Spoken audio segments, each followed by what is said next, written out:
अच्छा sir, peoples party में खासतौर पे बिलावल भुट्टो और आसिफ अली जरदारी, इनका फ्यूचर आपको कैसा नजर आ रहा है एस्ट्रोलॉजी के पॉइंट ऑफ व्यू से?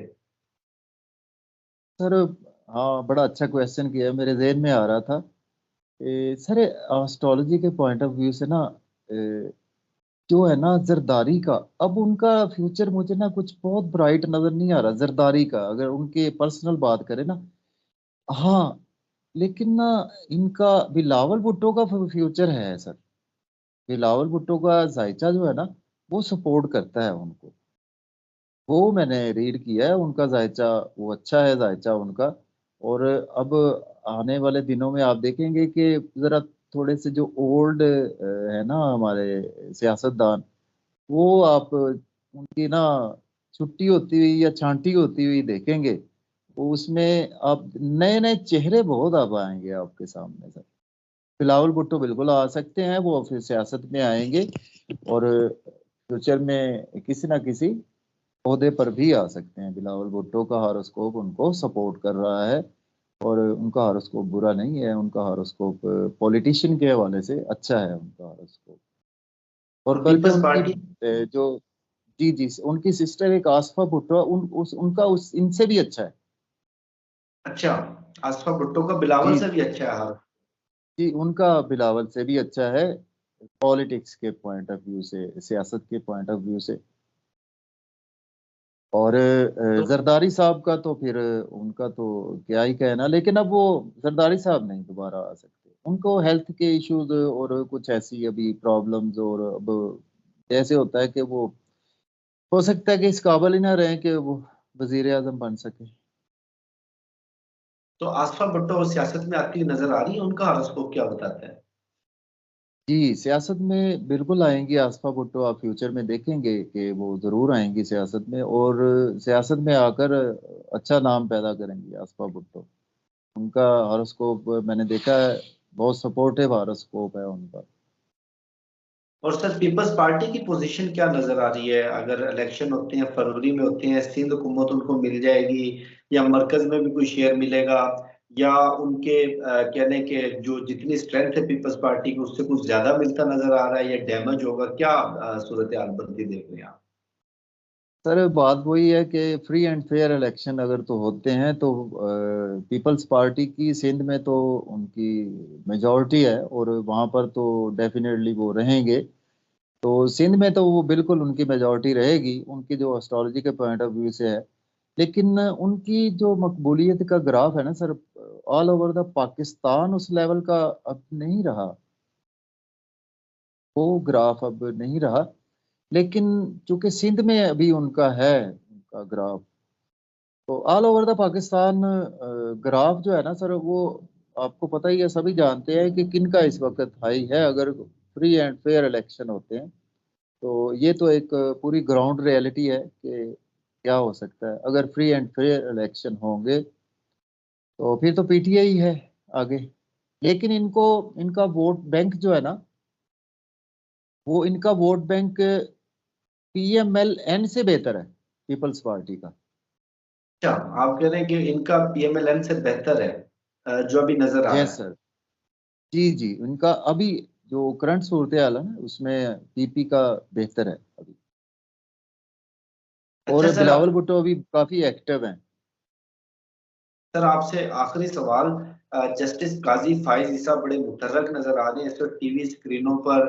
रोज जो ब्रेकिंग न्यूज बनती हैं, हेडलाइंस बनती हैं, उसमें जस्टिस काजी फाइज ईसा और नजर आते हैं। लेकिन अभी तक कोई इतना कोई बड़ा कोई फैसला इस तरह का नहीं दिया उन्होंने जो पाकिस्तान की सियासत के ऊपर इतना असरअंदाज हो कि पाकिस्तान के पॉलिटिकल डायनामिक्स को चेंज कर दे। जस्टिस काजी फाइज ईसा साहब के हवाले से उनकी एस्ट्रोलॉजी क्या बताती है? आपने तफसील से उनका जायचा देखा क्या? वो जाने से पहले बड़ी कम मुद्दत के लिए आए, 14 माह के लिए, क्या वो जाने से पहले कोई ऐसे बड़े फैसले करके जाएंगे कि तारीख में उनका नाम अमर हो जाएगा, या बस इसी तरह आए, शोर शराबा किया और चले गए? जी सर, बहुत अच्छा सर क्वेश्चन है। जस्टिस काजी फायज ईसा साहब का बिल्कुल हॉरोस्कोप मैंने बहुत अच्छे तरीके से रीड किया है, और वो बहुत बड़े काम करके जाएंगे सर बिल्कुल करेंगे, लेकिन दिसंबर तक नजर नहीं आ रहा, 31 दिसंबर तक नजर नहीं आ रहा। जैसे ही जुपिटर सर डायरेक्ट होगा ना, तो उसके बाद आप देखेंगे कि अदलिया में भी आपको मजीद वाज़ेह तब्दीली देखने को मिलेगी। अभी इसी मंथ 26 नवंबर से भी आपको अदलिया में कुछ तब्दीली देखने को मिलेगी, क्योंकि मरकरी सैजिटेरियस साइन में आ रहा है 26 नवंबर से। 26 से ही, यानी कल परसों से। तो उसमें कुछ ना कुछ तब्दीलियां अभी आप देखने को मिलेंगी आपको, लेकिन जो बिग जो आप चेंज कह रहे हैं ना, वो आपको 31 दिसंबर के बाद आपको देखने को मिलेगी। मीन्स के नेक्स्ट 2024 जनवरी से ही शुरू हो जाएगा बड़ी बड़ी तब्दीलियां। और अदालत के हवाले से बहुत बहुत आपने सर सोचा नहीं होगा कि ऐसा कुछ भी हो सकता है, ऐसा कुछ होने वाला है। और इसी तरह से जस्टिस काजी फायज ईसा साहब काम करेंगे, बिल्कुल अच्छे काम करेंगे। उनकी जो महादशा है वो भी उनको सपोर्ट कर रही है, और उनका हॉरोस्कोप भी बुरा नहीं है, उनका हॉरोस्कोप भी अच्छा है। वो पाकिस्तान के लिए कुछ ना कुछ करके जाएंगे, अच्छे काम करके जाएंगे।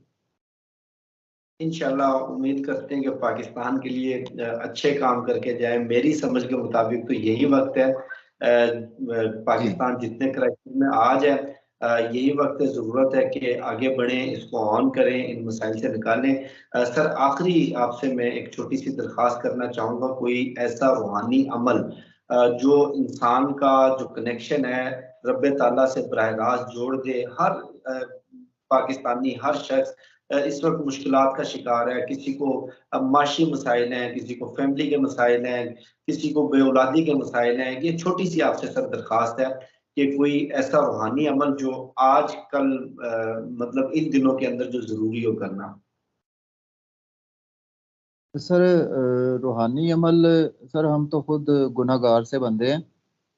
तो बाकी ये है कि सबसे बड़ी बात यह है कि हम सर नंबर एक तो हमें इस्तगफार कसरत से करनी चाहिए, और दूसरे नंबर पर सर दरूद पाक। ये दो सर चाबियां हैं हमारे पास, इस्तगफार और दरूद पाक। हम जितनी करेंगे, अल्लाह ताला से अपने गुनाहों की माफ़ी मांगेंगे, क्योंकि हमसे बहुत गुनाह सरजद होते हैं। और इसी तरह से हमसे जाने अनजाने में ऐसे गुनाह हो जाते हैं कि जो अल्लाह ताला को बहुत नापसंद होते हैं। और हम हमारे लिए वो छोटे से होते हैं, लेकिन वो पता नहीं होता कि अल्लाह ताला की नज़र में कितने बड़े हैं। तो उसके लिए सर दरूद पाक है, इस्तगफार है, और एक और काम है। अगर हमारी गवर्नमेंट ये काम कर दे तो ये बहुत अच्छा है सर। मंगल वाले दिन ना, अगर ये गोश्त का नागा खत्म कर देना सर, ये भी एक बहुत अच्छी बात है। क्योंकि मंगल का दिन है सर, मार्स से मंसूब है। तो मार्स है ही हमारे ब्लड को रिप्रेजेंट करता है। तो अगर मंगल वाले दिन खून बह जाए जानवरों का, वो तो सर एक बहुत बड़ा सदका है पाकिस्तान के लिए। अगर ये कोई भी गवर्नमेंट देखे सुने, तो अगर ये काम कर दे कि मंगल वाले दिन जो नागा है ना, वो इसको खत्म कर दें, तो आधी बलाएं मैं कहता हूँ कि पाकिस्तान की यहाँ से ही टल जाएंगी। बहुत शुक्रिया सईदुल हसन साहब आपके कीमती वक्त का। और जिस तरह से आपने गुज़श्ता वीडियोस के अंदर प्रेडिक्शंस दी, अल्हम्दुलिल्लाह तमाम की तमाम 100% पूरी हुई। और आखिर में मैं यही कहना चाहूँगा कि एस्ट्रोलॉजी कोई ऐसा नहीं कि एब्सोल्यूट इल्म है कि हम 100% पेशगोई करते हैं। अपनी एक रीडिंग होती है, उन रीडिंग के मुताबिक अंदाजे लगाए जाते हैं, उन अंदाजों के मुताबिक तज्जिया करके एक पेशगोई की जाती है, जो बाज़ दुरुस्त भी साबित हो जाती है, बाज़ वो गलत भी हो जाती है। लेकिन अपनी अपनी एक्सपर्टीज इसमें मैटर करती हैं। और सैदुल हसन साहब के बारे में मैं दावे से कम इनके बारे में ये कह सकता हूँ कि ये अपनी फील्ड में बड़े एक्सपर्ट हैं। और अभी तक जितनी मैंने इनकी वीडियोस इनके चैनल पर भी देखी, मैंने खुद भी इनके साथ इंटरेक्शन किए, अल्हम्दुलिल्लाह इनकी जो प्रोडिक्शंस हैं पाकिस्तान के हवाले से, इमरान खान साहब के हवाले से, एस्ट्रोलॉजी के हवाले से तमाम की तमाम पूरी हुई। मुझे शफकत अली को, सैदुल हसन साहब को दीजिए इजाजत। इंशाल्लाह आपसे फिर नेक्स्ट वीडियो में मुलाकात होगी। अल्लाह।